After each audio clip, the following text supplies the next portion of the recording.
Selamat berjumpa dalam program video pendidikan. Tentunya Anda masih ingat film Matrix yang dibintangi oleh Keanu Reeves. Pada kesempatan kali ini, kita tidak akan berbicara mengenai film Matrix yang dibintangi oleh Keanu Reeves, tetapi bagaimana Matrix di dalam graf. Nah, pada bahasan kita kali ini, kita akan berbicara mengenai derajat graf dan matriks di graf. Kita mulai dengan derajat graf.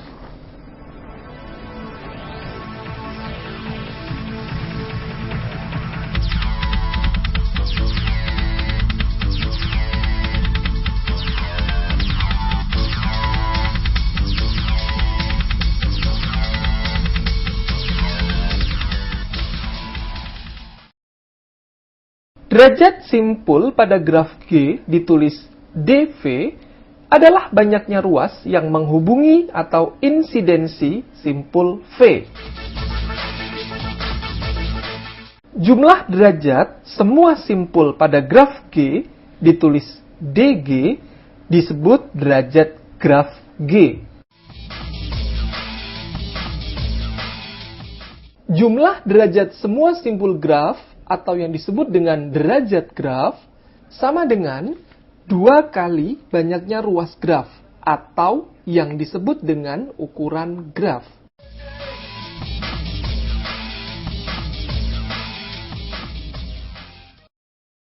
Jika pada simpul V terdapat gelung, maka satu gelung dihitung 2 kali pada derajat simpul V.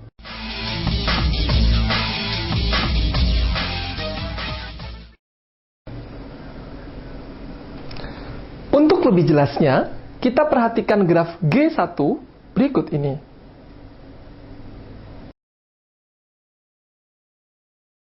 Dari gambar graf G1 ini, kita dapat menentukan derajat graf G1. Derajat simpul A sama dengan 2, derajat simpul B sama dengan 4, derajat simpul C sama dengan 2, derajat simpul D sama dengan 3, derajat simpul E sama dengan 1, derajat simpul F sama dengan 0. Maka, jumlah derajat simpul dari graf G1 adalah DA ditambah DB ditambah DC ditambah DD ditambah DE ditambah DF sama dengan 2 ditambah 4 ditambah 2 ditambah 3, ditambah 1, ditambah 0, sama dengan 12. Sehingga, derajat graf G1 atau DG1 adalah 12.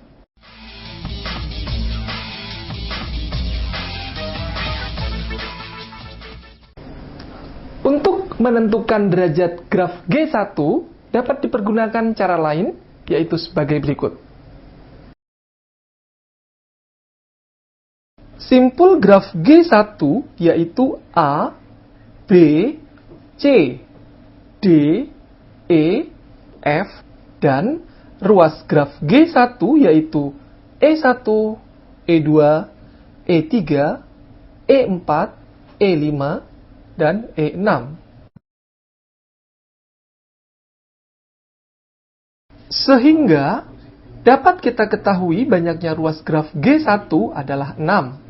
Maka, derajat graf G1 adalah 2 kali banyaknya ruas graf G1, yaitu 2 dikali 6 sama dengan 12.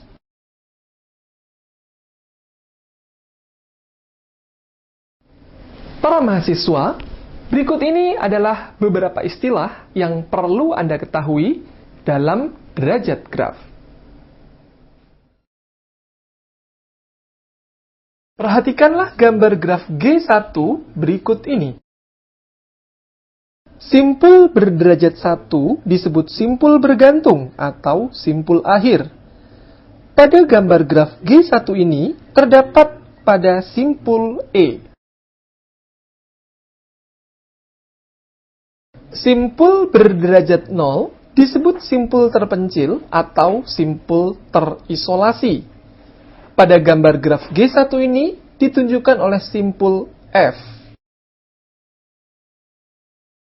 Suatu simpul disebut simpul genap atau simpul ganjil tergantung apakah derajat simpul tersebut genap atau ganjil. Pada gambar graf G1, simpul genap terdapat pada simpul A, B, dan C, sedangkan simpul ganjil terdapat pada simpul D dan E.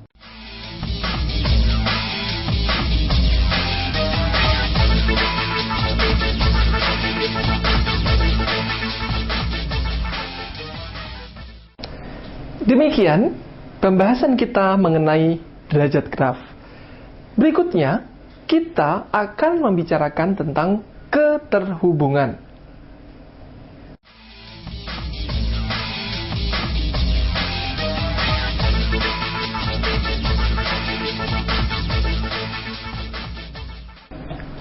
Para mahasiswa, sub-bahasan kita yang pertama mengenai keterhubungan adalah tentang perjalanan atau walk.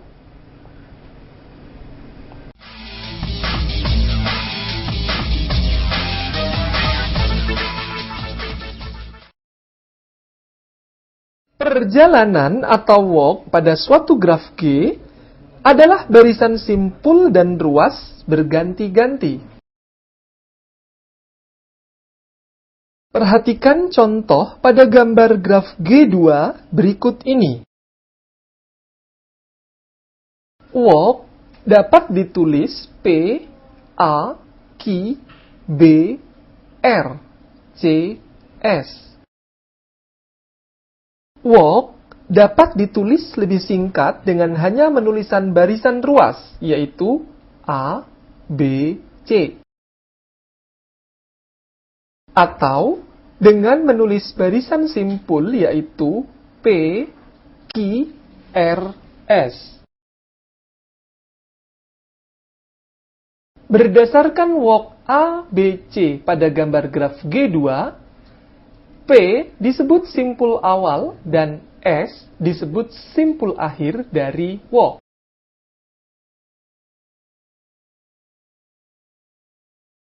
Banyaknya ruas dalam barisan disebut panjang perjalanan. Walk disebut walk tertutup bila simpul awal sama dengan simpul akhir. Walk disebut walk terbuka bila simpul awal tidak sama dengan simpul akhir.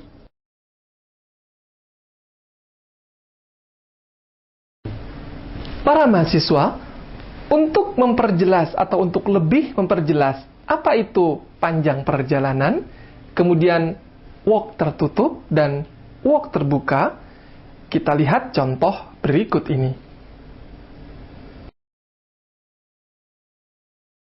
Perhatikan kembali graf G2 berikut ini. Diketahui barisan P, Q, R, S, P dari gambar graf G2, simpul awalnya sama dengan P, simpul akhirnya sama dengan P, dan panjang perjalanannya sama dengan 4.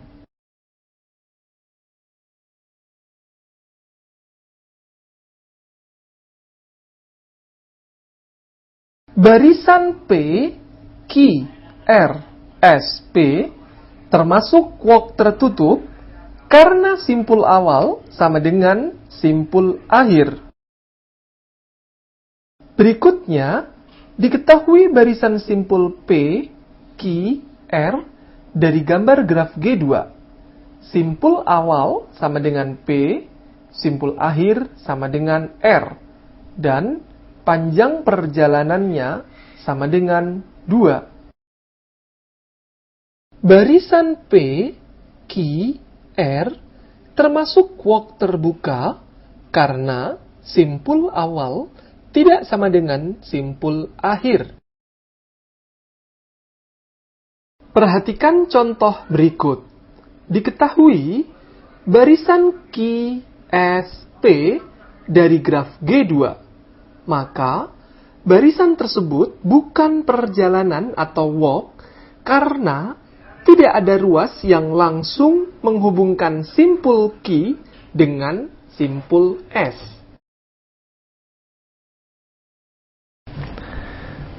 Para mahasiswa, sub-bahasan berikutnya tentang keterhubungan adalah lintasan atau trail.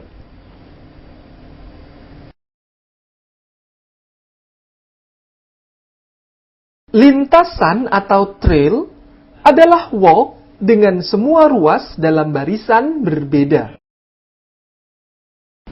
Untuk lebih jelasnya mengenai apakah lintasan atau trail itu, kita perhatikan contoh berikut ini.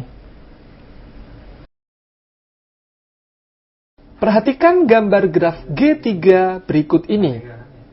Barisan A, B, C, D, E, F pada gambar graf G3 adalah trail karena semua ruas dalam walk tersebut berbeda, yaitu A, D, C, H, K. Barisan C, B, D, C, B, A pada gambar graf G3 memiliki barisan ruas D, B, C, D, A adalah bukan trail karena pada walk tersebut terdapat ruas yang sama, yaitu pada ruas D.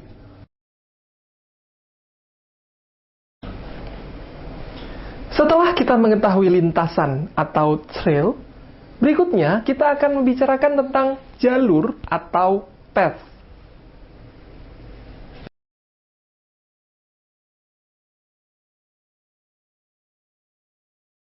Jalur atau path adalah walk dengan semua simpul dalam barisan berbeda. Jadi, setiap path pasti merupakan trail. Suatu path adalah lintasan terbuka dengan derajat setiap simpulnya sama dengan 2, kecuali simpul awal dan simpul akhir. Path dengan panjang K disebut K-path atau jalur K. Nah, berikut ini adalah contoh dari jalur atau path. Perhatikan kembali gambar graf G3 berikut ini.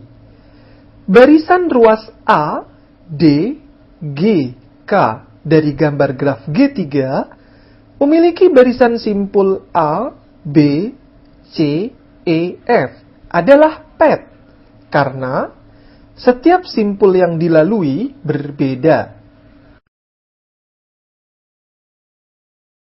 Sedangkan barisan ruas E, C, H, G, F dari gambar graf G3 memiliki barisan simpul A, C, D, E, C, F adalah bukan path karena terdapat simpul yang dilalui lebih dari satu kali, yaitu simpul C. Barisan ruas ini hanya berupa trail.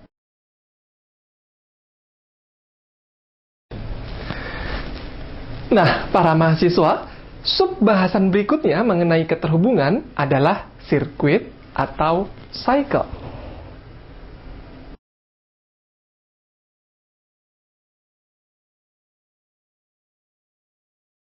Sirkuit atau cycle adalah suatu lintasan tertutup dan derajat setiap simpulnya 2. Sirkuit dengan panjang K disebut sirkuit K atau K-cycle.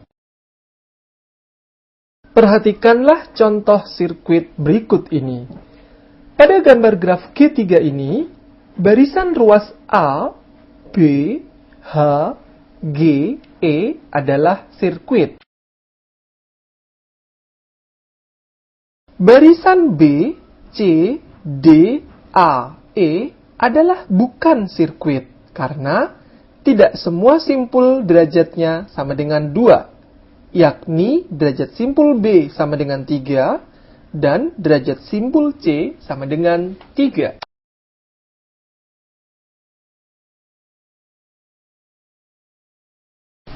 Para mahasiswa, Tadi kita telah berbicara atau kita telah mengetahui apa itu sirkuit. Lalu sekarang, bagaimanakah graf yang tidak mengandung sirkuit? Graf yang tidak mengandung sirkuit disebut asiklik. Perhatikanlah gambar graf G4 berikut ini.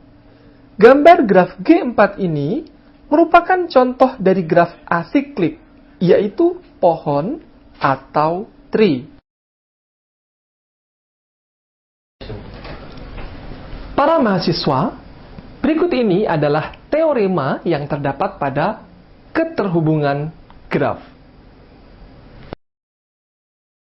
Antara simpul U dan V pada graf G terdapat jalur jika dan hanya jika terdapat perjalanan antara simpul U dan V tersebut. Karena path adalah walk, cukup dibuktikan ke kiri. Jika ada walk antara U dan V, maka ada path antara U dan V.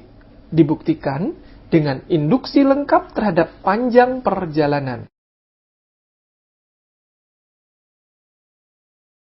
Untuk N atau panjang perjalanan sama dengan 1, sudah jelas bahwa U, V adalah path.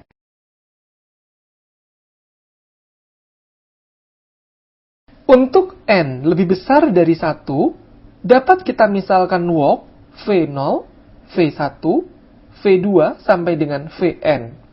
Di mana V0 sama dengan U dan Vn sama dengan V. Jika tidak ada simpul VI yang berulang, maka jelas walk tersebut adalah path.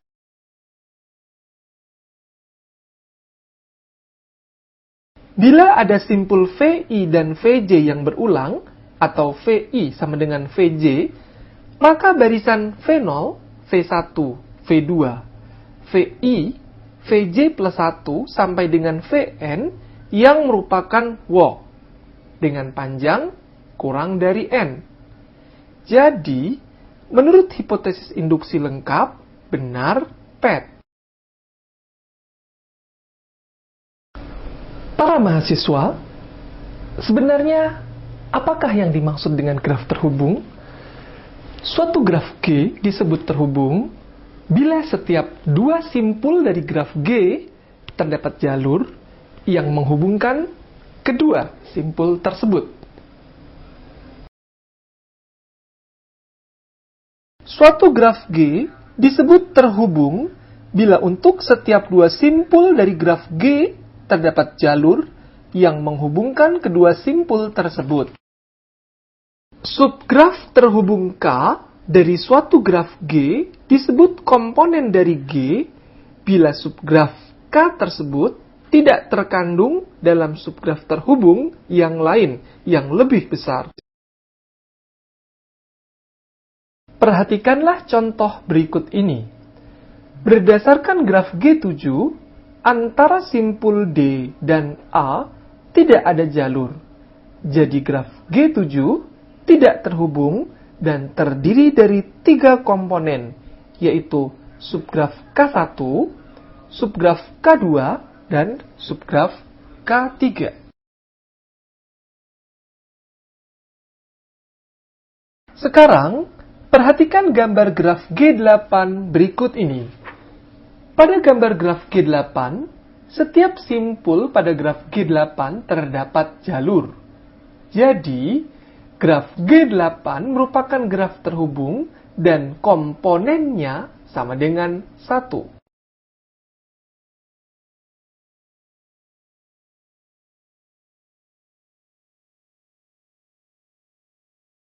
Jarak antara dua simpul U dan V dalam graf G ditulis D, U, V adalah panjang jalur terpendek antara kedua simpul U dan V tersebut.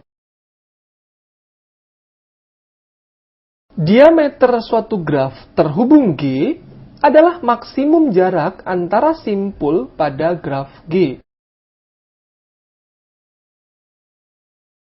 Sebagai contoh, perhatikanlah gambar graf G9.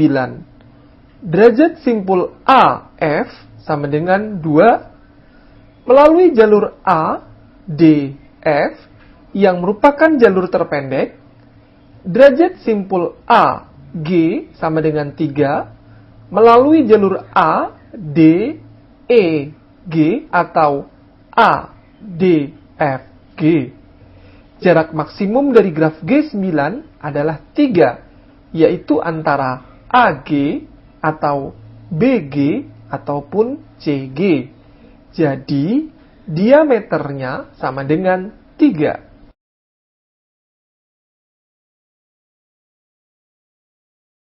Jika order dari G sama dengan N, ukuran dari G sama dengan E, dan banyaknya komponen sama dengan K, maka rank G sama dengan N dikurang K, nullity G sama dengan E dikurang N dikurang K.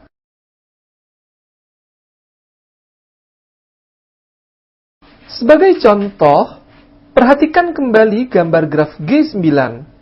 Berdasarkan gambar graf G9, diketahui order G yaitu N sama dengan 7, ukuran G yaitu E sama dengan 10, dan banyaknya komponen yaitu K sama dengan 1. Maka, rank G10 sama dengan N dikurang K sama dengan 7 dikurang 1 sama dengan 6. Nullity G10 sama dengan E dikurang N dikurang K sama dengan 10 dikurang 6 sama dengan 4.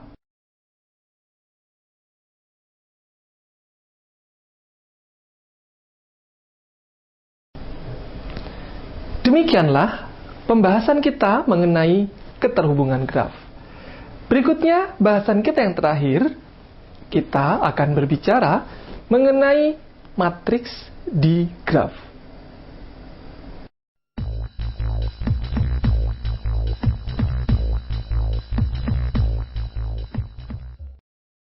Suatu graf G dengan order sama dengan N dan ukuran sama dengan M. Untuk mempermudah komputasi, graf G dapat disajikan dalam bentuk matriks, yaitu matriks ruas, matriks adjasensi, matriks insidensi, dan matriks koneksi.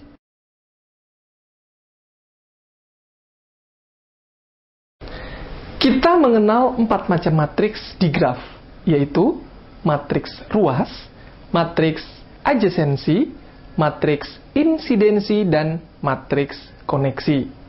Kita mulai dengan matriks ruas.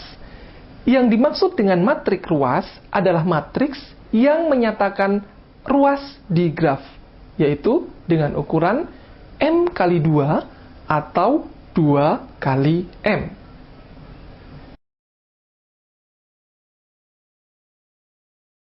Jika graf mengandung simbol terpencil, matriks ini tidak dapat menyebutkannya, kecuali kalau jumlah simpul disebutkan. Perhatikanlah contoh berikut ini.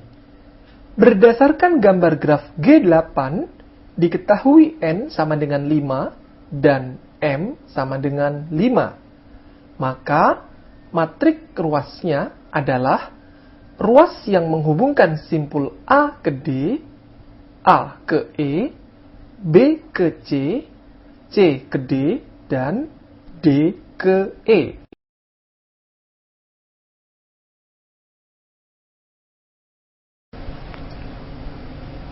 Setelah kita mengetahui tentang matriks ruas, berikutnya kita akan bicarakan tentang matriks adjasensi. Apakah yang dimaksud dengan matriks adjasensi?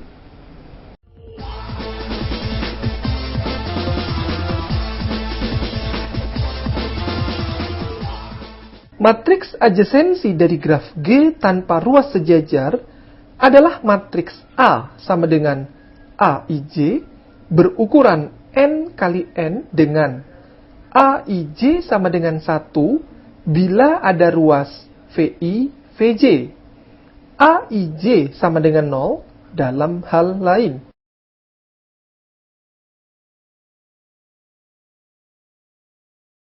Matriks adjasensi merupakan matriks simetri. Untuk graf dengan ruas sejajar, matriks adjasensi didefinisikan sebagai matriks A sama dengan AIJ.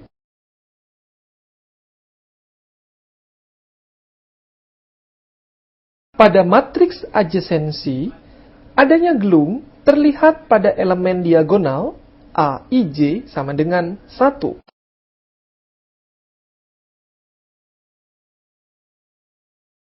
Kalau suatu baris semua elemennya sama dengan 0, pertanda bahwa simpul yang diwakili baris tersebut merupakan simpul terpencil.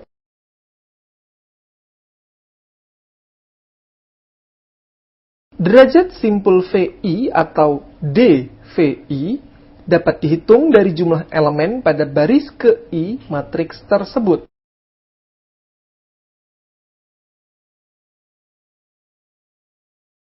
Sebagai contoh, berdasarkan graf G9 diperoleh N sama dengan 4 dan matriks adjasensi 4 kali 4, yaitu jumlah ruas yang menghubungkan simpul A ke simpul A sama dengan 0, simpul A ke simpul B sama dengan 1, simpul A ke simpul C sama dengan 1, simpul A ke simpul D sama dengan 0, simpul B ke simpul A sama dengan 1, simpul B ke simpul B sama dengan 0, simpul B ke simpul C sama dengan 1, simpul B ke simpul D sama dengan 0, simpul C ke simpul A sama dengan 1, simpul C ke simpul B sama dengan 1, simpul C ke simpul C sama dengan 1, simpul C ke simpul D sama dengan 0, simpul D ke simpul A sama dengan 0, simpul D ke simpul B sama dengan 0, simpul D ke simpul C sama dengan 0, simpul D ke simpul D sama dengan 0.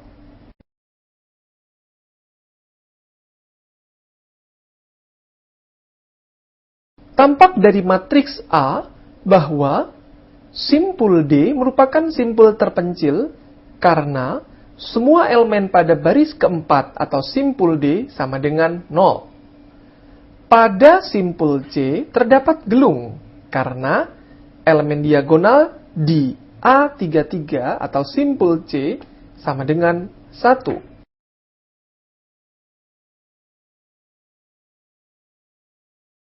Sebagai contoh, berdasarkan graf G14 diperoleh N sama dengan 4 dan matriks adjasensi 4 kali 4. Nampak dari matriks A bahwa simpul D menjadi simpul terpencil karena semua elemen pada baris keempat atau simpul D sama dengan 0. Pada simpul C terdapat gelung karena elemen diagonal di A33 atau simpul C sama dengan 1. Ada ruas sejajar yang menghubungkan A ke B terlihat dari A21 sama dengan A12 sama dengan 2.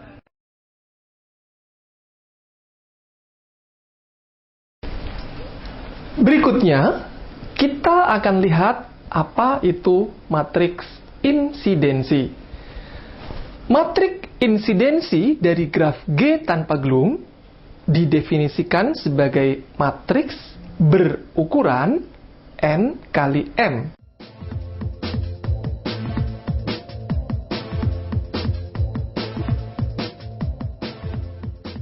Matriks insidensi dari graf G tanpa gelung didefinisikan sebagai matriks M berukuran N kali M dengan MIJ sama dengan 1 bila ruas EJ menghubungi simpul VI.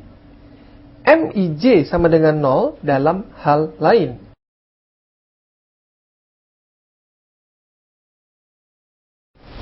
Untuk lebih jelasnya, kita akan lihat contoh matriks insidensi berikut ini.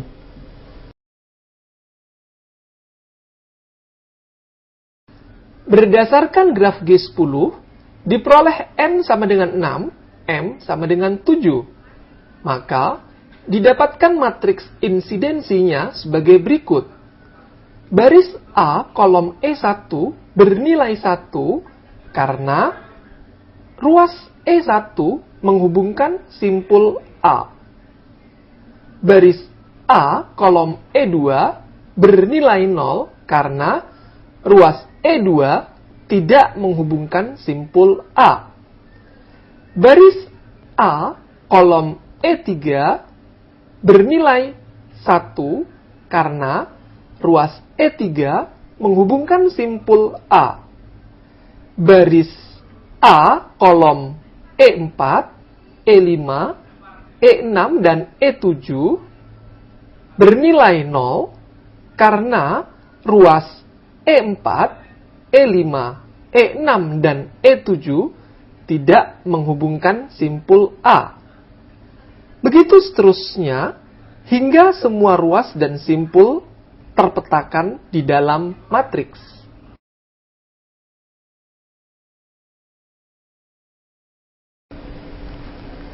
Para mahasiswa, matriks terakhir dalam pembicaraan kita hari ini adalah matriks koneksi. Matriks koneksi dalam graf G didefinisikan sebagai matriks berukuran N kali N.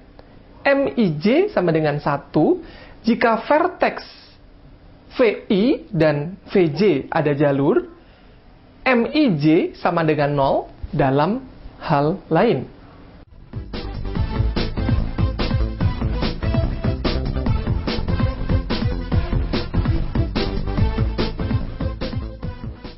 Berdasarkan graf G14, diperoleh N sama dengan 6 dan M sama dengan 7.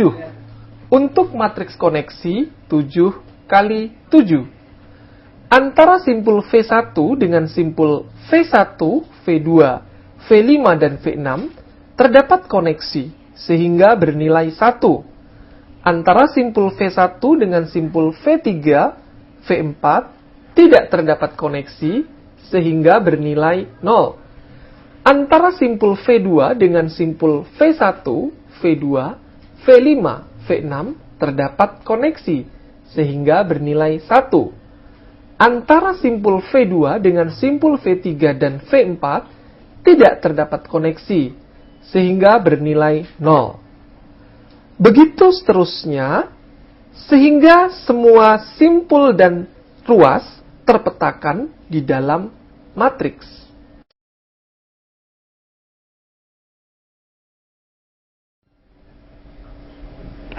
Demikianlah bahasan kita mengenai graf dan algoritma dengan pokok bahasan, derajat graf, keterhubungan graf, dan matriks di graf.